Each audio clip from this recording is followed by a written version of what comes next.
there is something particular that I deeply grateful today, which is like I was about to go outside and I was just parking my motorcycle and I see the sky, I see the green leaves on the tree, I see the blue sky clearly without any clouds, and I'm just seeing the serene moment of where I'm at, and I'm like, this is like the moment where I want nothing else.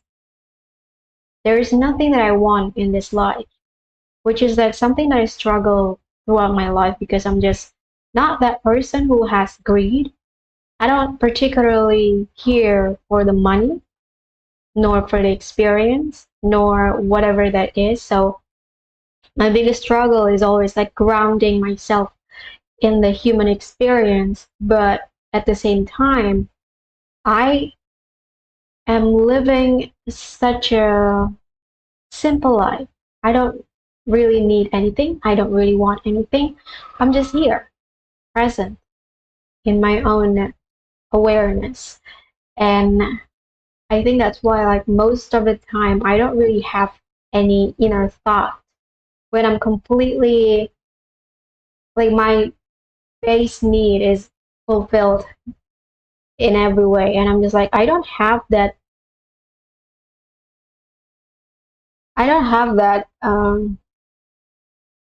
desire to gain anything, to be honest. And I'm just being so grateful, which is like, it's not at the degree that the grateful feelings act, but I am feeling peace, at peace, and I'm just have this blissful moment that I somehow connected to the gratefulness of exist in this moment. It's like the time when I was so grateful of having my cat. I usually I use sometimes I have those grateful feelings without me triggering it, and I'm just like, oh my god, I'm so grateful I have cats. It's almost the same level as that, and I'm just looking at it, looking at the sky, looking at the green leaves, and just looking at the peaceful moment that I have. I'm just like, this is the life. But I understand that we are still living in the consummation stage of living, and those consummation has been fragmented, divided, and blocked at some point. So we are not capable to live without consuming anything. And I'm like, but that's also fun. There's also a really interesting period about that. And I'm just feeling it more these days, which is interesting. And I don't title anything for today's live stream because of just how simple this thought. I mean, I schedule it because I just know I would be late to the live stream, but then I get to it and I thought about what can we actually share in this live stream. And I'm just like, the only profound thing is actually that I was about to go out and I'm just feeling so grateful of experiencing the moment, but then nothing else. But then I go into the YouTube overview, so YouTube studio, and I read the comment about the earthquake, and I'm just, what's fascinating about my place. So I live in Borneo, Kalimantan, if you know Bahasa Indonesia. This island is free from earthquake. So there has no history that this island is hit is has a tectonic plate movement, because it actually, if you see the map of Indonesia, there is an island here, there's an island here, there's an island here, there's an island, so many islands, small island here that looks like a K alphabet, and then there's an island here that looks like a freaking dinosaur chicken and somewhere somewhat. I live in this island. So this island actually connected to the bigger plate of Earth in this way. So in the area of the bigger Asia, European, and all that stuff. So we are connected there. And that's why like my island, this island that I live in has no tectonic plate movement because of that, because it was so different than anywhere else. Here is actually the island is connected to a very like three to four different tectonic plates, and that's why like they have so many volcanic activity because of that and all that stuff. But this island only is free from it, and that's why like Indonesia has decided to move the capital city to my island. And I'm just fascinated that at some point the capital is actually going to be near my city because I'm actually live near the future capital. The future capital of Indonesia. I think the name is Nusantara. I don't really keep up with the political stance of this world because it was so toxic. It was hard for my sensitive instinct to play with because I can feel the groundedness of their philosophy, their stance, their principle, whatever you want to say about it. And that groundedness filled with the games that humans used to play along. So the people that used to play in the politics have this category one of being so toxic about their expression because of the early stage of our evolution actually coming from a very ancient society that lives among the toxic environment because they need to survive on power. And that's like what we are still playing and we're trying to abolish. We have done a great job to stay to play along, but also the time has come for it to change because we are going to expand our society in a much more complex way. And yeah, that's one of the things. And there, even though like this island doesn't have any tectonic plate movement, there is still some impact. I think like the early, like the biggest, oldest earthquake that happened in this island of Indonesia is actually affected this island, but not in the way that the movement actually changed the landscape. It's more of like the people that hit from the earthquake and had the tsunami that eventually the body actually moved to the shore of this island. So there are some bodies that actually found because of the movement of the water. And but that's practically it. Like there's not much that been impacted because of the earthquake and all. You know, I don't know how have the I feel like I want to say assumption, but it's not like I actually know anything about the biology of Earth, meaning like the movement of the earthquake and the volcanic and all that stuff, the breathing and expansion of the landscape of Earth. I'm just like sometimes it's fascinating to learn about what is currently trending in the world. But when I was going deeper into the collective consciousness, I'm actually connected deeper to the earth rather than the movement of humanity. Because sometimes I learn the fabrics of our consciousness and just see what is the most dominant and what's the change, what are the changes that is happening between us and all that stuff. But more and more these days is about the landscape, the earth itself. the changing that they are currently experiencing. And I do still remember the time when I was doing, what do you call it,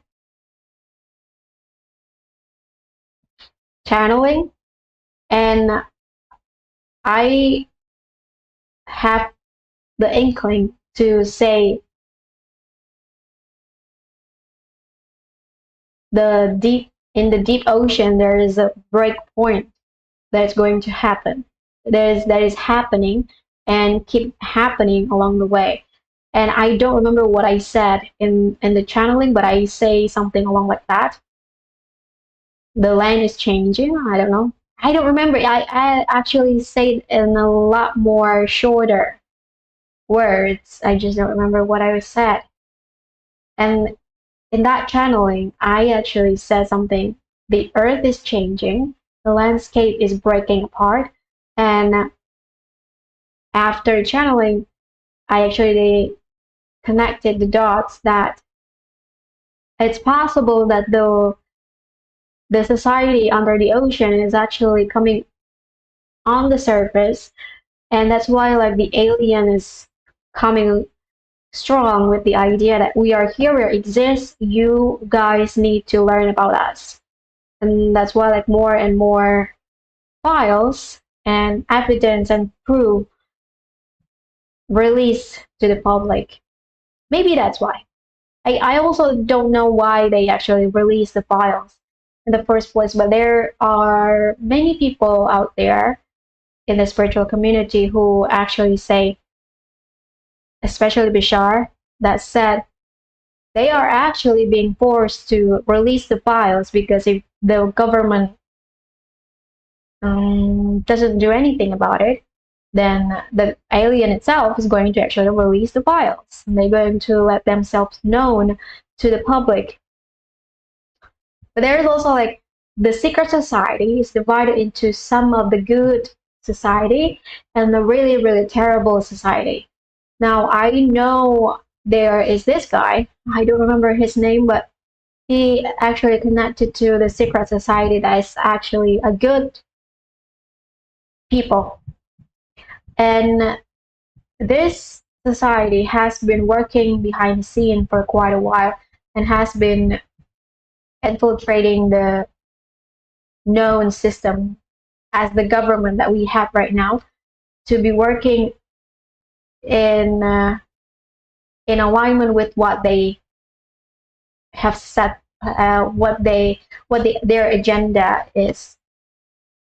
So in this society, there has already some work being done behind the scene, even though like it's not about the alien stuff. It's more like about the governmental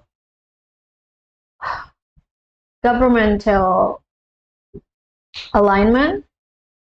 No, it's not that. It's the governmental system and all that stuff, but also like the people who are working, who have a really big impact to the timeline, so that we are not falling down to a really bad timeline. And this society is actually has been going on for thousands of years, but because of they finally connected to the God, to someone who wants to let this society, this community known exist. Now, TLS, the light system. I think that's the group name. And if you go into YouTube, you will find that there is this guy. I don't remember his name. This Jewish guy that actually released some books of this secret society and have shared some of the secret based on their interaction with this publicist that work as this guy. And then there's this secret community that is just working. We don't want to be known because the work is dangerous, and if we're known, then the bad guys are going to come after us because they don't want to be blocked. They don't want to be what do you call it? Slow down by our work. So we are working silently, even though like their work is not so silent. Yeah. It's almost like a James Bond kind of stuff. Even one of the secret agent name is actually somewhat spider. I don't remember what's the name, but it's a bit of spider or something.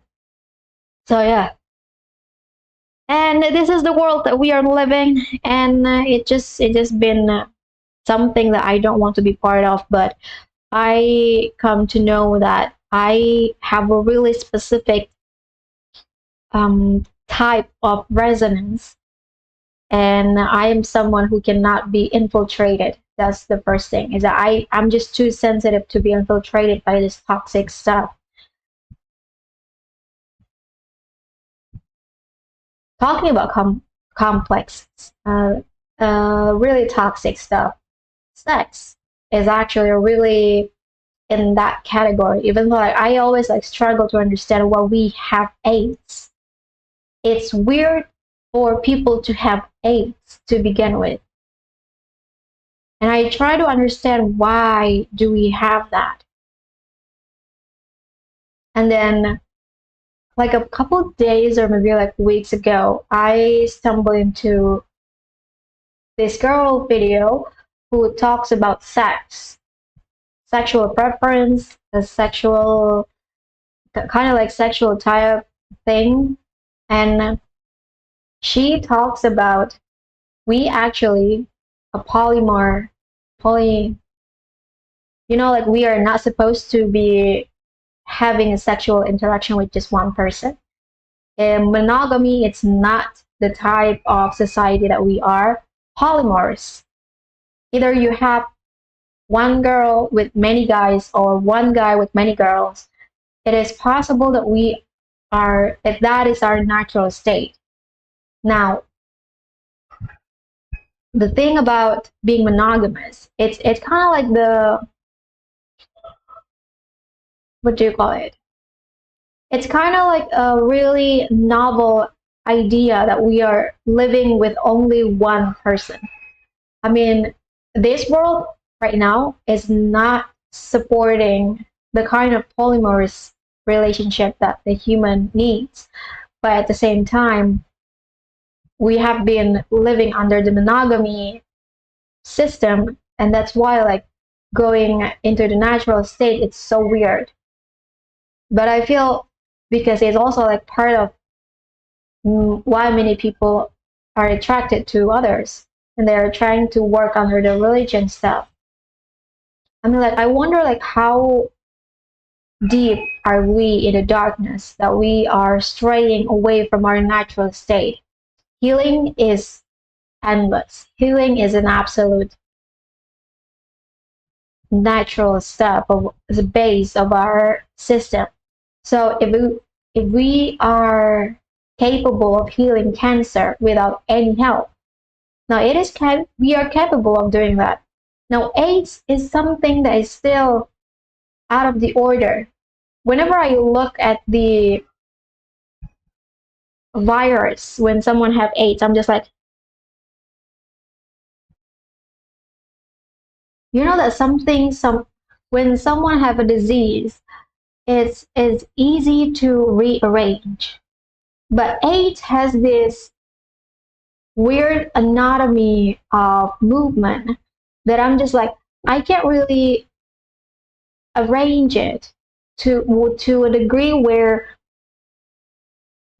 light healing is possible. Like it's not something that is problematic. That's the first thing that I get in my mind. Like, whenever I see someone have AIDS, and I'm just like, huh, it doesn't seem like it's a problem. That's the first thing. So I think like we have been a placebo effect in some point, but I just can't like seem to say it out loud because it has been known by the public that AIDS is a really big problem.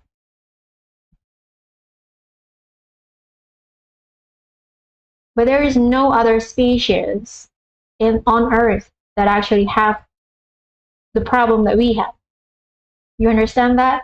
Like it's weird because we everything is in the same level. Oh, this is something that I've never talked to anyone before because I know how weird this would sound. But looking from the evidence that I found from my psychic gift and just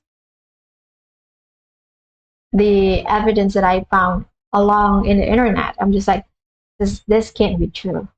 I just find it weird.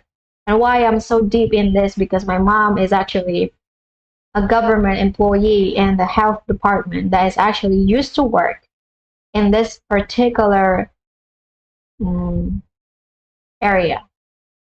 She used to work with these people who actually have a sexual disease, transmitted disease.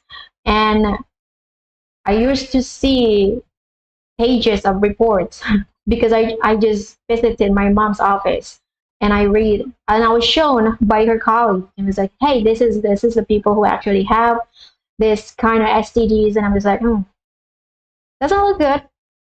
But it's not like it's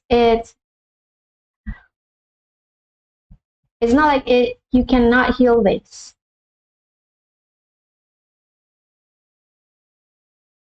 Picture is horrendous, to be honest. Sometimes when I see people, but there's also like the thing like people who has disease sometimes has to go through it because they choose to have those kind of experience, but also like they sometimes get entangled between some of the fabric of our consciousness that they unknowingly have the disease sometimes without any contact. It's possible because of that. So there are also anomaly cases in the reports, and it's weird to be honest. It's really interesting stuff that I traced my thought this morning to this STDs kind of stuff.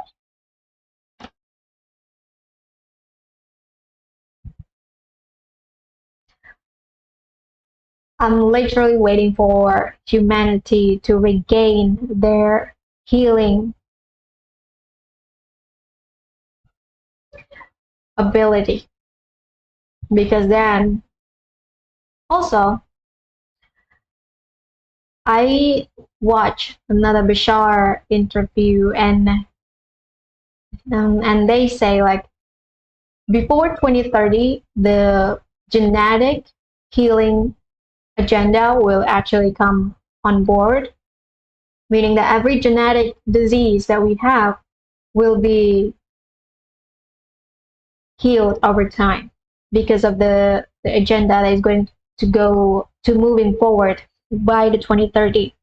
And I'm just like, well, that's aligned with my idea where 2028 is going to be the time, the principal time, the milestone of Earth receiving help to start healing their own body in different way.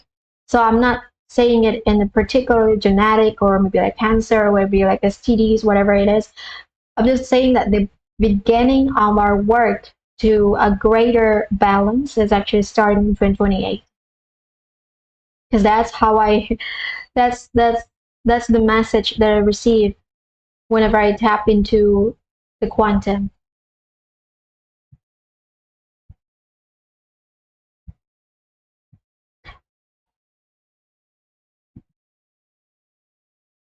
Before this live stream, I actually have a hard time to tap into the idea of what I can talk about. And it's been happening for quite a while.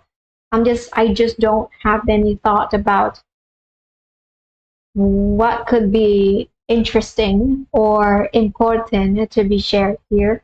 But I think I'm getting a hang to find a really interesting topic along my day. And has been a really interesting stuff that I talk about. Suddenly have the inkling to talk about meditation. So meditation is not about breathing. It's actually about creating a consciousness within yourself, knowing that you can command whatever experience you want to experience. Meaning, if you want to start experiencing happiness, release your tension around not being happy, and then you eventually feel happy. But that happiness, it's so much subjective that no one out there can actually tell you, hey, this is what is happiness. This is how it actually moves in your body. This is how you know that you're currently feeling happy. Like there's no one out there can actually tell you what is happiness if you haven't defined that thing yourself. And that's the same thing when in meditation session. If you are mm, want to create something, a feeling that you have never felt before, it might be difficult, but you can absolutely start from the level zero, meaning like you are starting from this neutral state and let your emotion rise. Feel the cycle actually moving faster than before, and you start feeling something. And that feeling is the command that you can tap into the next time you get into the meditation state. Now, this is something that doesn't need to be learned in meditation. If you are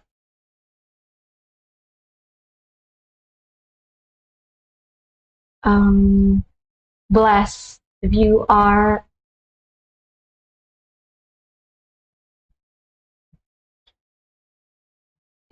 fortunate enough to have a great family, your family will actually let you experience more emotion than you would ever think, because that's how you actually build the momentum of peace, of neutrality in your own system, by understanding that you are free to feel anything that you want.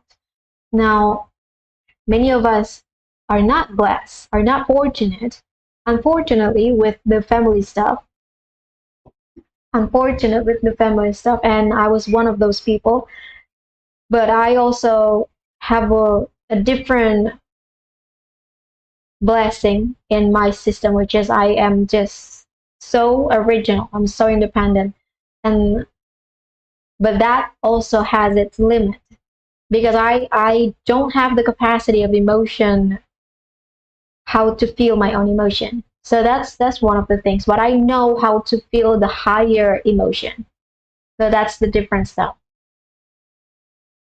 The holistic of emotion started in your family connection. If you are blessed with family connection, you will actually feel different kind, a different list of emotion altogether, because then you have the support to that lets you feel those really distant emotion.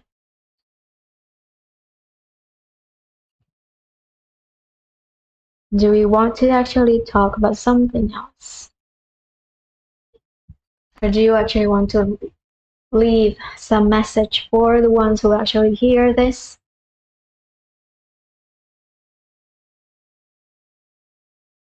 I was once visiting a garden, like a private garden in Java, when we were like in vacation, and when I entered the space, I actually saw fairy, and it's a weird stuff because I never see this thing in other places, and I'm just like, oh, there's fairy here. It's very interesting. And I keep seeing them whenever I go explore the garden. Because the garden actually really huge. But the sad thing is that the garden is not popular. So it's it's like have this abandoned state to its management, and I'm just like, oh, this is so sad. But also interesting is because I never seen fairy like through my psychic eye. And it's like it's very fascinating. Do they look like in the freaking fairy tale movie and all that monsters movie? They have a different kind of appearance, but they have the same feeling. You get what I mean? Like the appearance is different, but the feeling is the same. Maybe it's just because my personal judgment, but also like some of the acceptable societal standard is kind of different, and that's why like I watch this. This is one of the things that I actually watch throughout the week. It's about the CERN, that place. I understand why many people actually feel what do you call it, threatened by this company, but their existence is it's this small that can affect the universe. And I heard that, oh my god, there are so many portals in the world that is going this that is affected by the CERN. I'm like, there are so many other portals naturally occur every single second. And human actually can make the portal itself if they understand the fabric of this reality.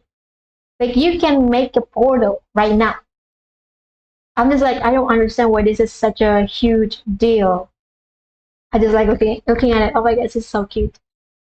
Because I'm just like, this is not something that we need to be concerned about, but I know why you guys have no idea this thing happened. The effect of CERN, to be honest, it's not as big of a deal because I once thought like if this community, this place has that big of a deal, then the secret society that is actually a good one going to infiltrate the system and let the system to close down, to shut down, just like how the nuclear stuff. The nuclear stuff, it's not just shut down by the aliens. There are actually the good community, the good secret society that actually help the alien to cut the power in the nuclear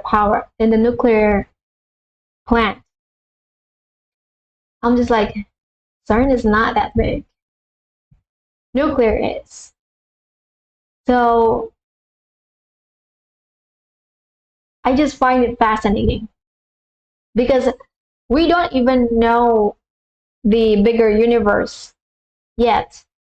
So if you already get into the stage, you know the current of, oh, this is how stars is born, this is how actually black hole is used, oh, this is why this has happened. If you know that bigger stuff, then if CERN exists in those areas, then that can be such a big deal, just like how nuclear. But then they are working with this fabric of reality that has too many directions, and CERN only like directed into one particular fabric of that. And to make this reality exist, like the parallel reality exists in this physically existence, there is hundreds, thousands, if not millions, the depth of reality that actually need to occur all at once. And certainly like do some minor impact on one linear timeline of that.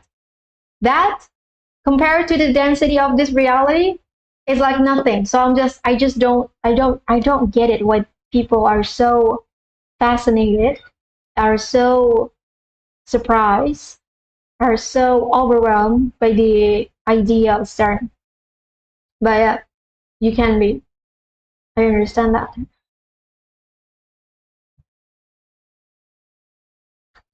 And I watched that about, oh my god, CERN open portals, so many other portals in the world because of this really pop culture newscaster. What's his name? I think he's a Mexican, SKZ. I don't know what his channel's name, but he's more like just sharing what is out there. Some kind of like Asmongold, but a different one. And I'm just like, okay, that's so cute. I'm starting to let go of the idea of watching the pseudoscience and also the pseudos entertainment like that, because I'm just like, it's not on par with what I know. As I know too much to actually enjoy that kind of stuff. Mine is more of like Elizabeth April, her story about I was invited to a freaking concert and I saw a light being coming into my room and invited me to go with them right now, right at that time, to to the moon, to inside the moon, and we held a freaking console meeting there. I was like, that's more of like my stuff. Like I didn't get invited, but I know a couple of councils that sometimes let me join their meetings. But that's also the thing. I don't particularly play with the realm of their consoles. Just like, what part of consoles am I? Am I like part of the consoles that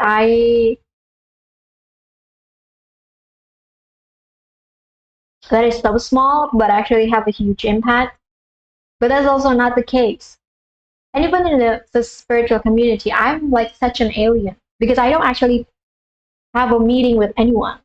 I'm just like in my personal expression, having to participate in the rebuilding of inner world of every human is actually part of my work. But I just never get to be invited in those consults.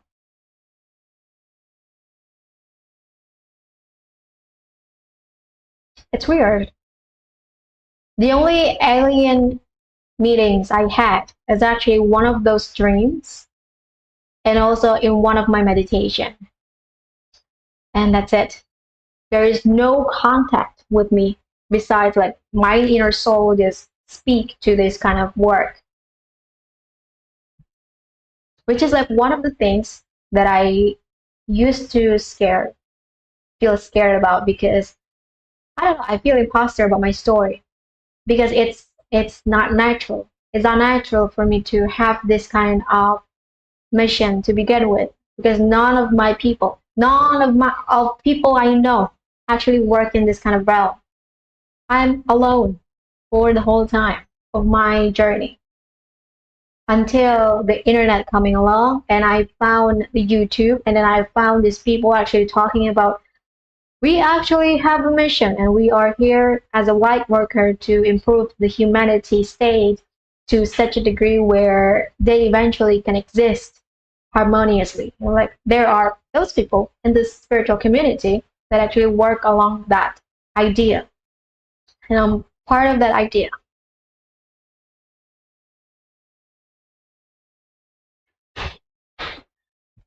Hmm.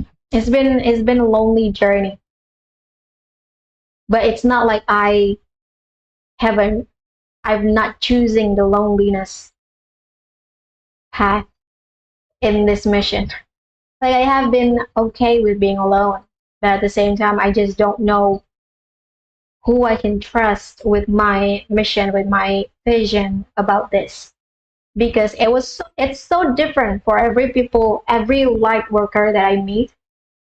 Their their work is so different, and sometimes they don't need any help because they eventually will get support from the universe to get their mission done, just like how I did it. I work with the universe saying like, okay, I need to experience this, and then the next time it actually happened, and I have all the things that I need, and I start to alchemize whatever code I'm creating, and eventually I got the code, and then I need to spread it around, and I'm asking the universe again, okay, how do we do this? Talking about I don't want anything, like coming back to what I have in the morning, the insight I had in the morning, I don't want anything. I literally don't. Money is not something that I gravitate to. I mean, like money is nice, but it's not like I need money right now and all this stuff. I don't have that kind of instinct, and but I do have the instinct for quality, and it's very weird balance of it. Like I don't really want money, but everything that I want has the quality of the money itself. So it cannot be cheap in some way. Oh, and that's why like it's a bit weird to experience myself because of the contradictory that I had. I have this, but I have this that's particularly so different, but they cannot exist without the other.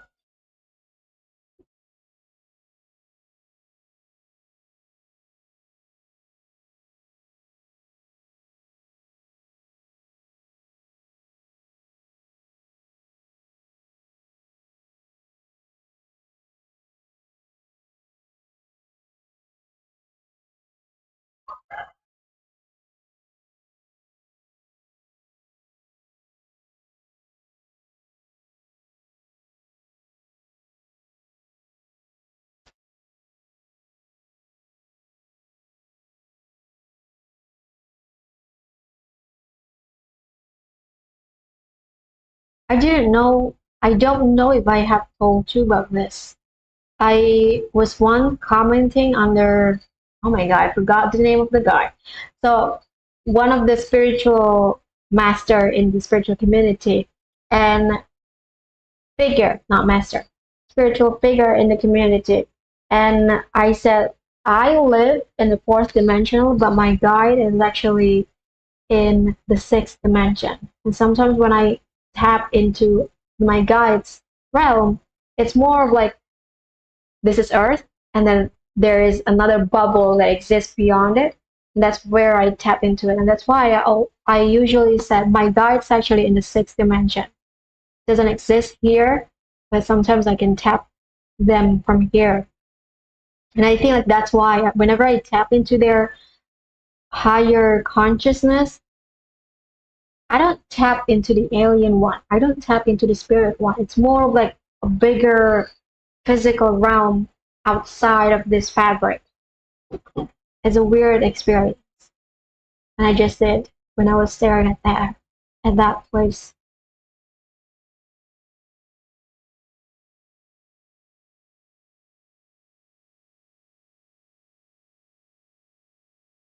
Mm, I got nothing else. It's been a really good talk for Sunday's hangout. So yeah, thank you for watching. I'll see you tomorrow.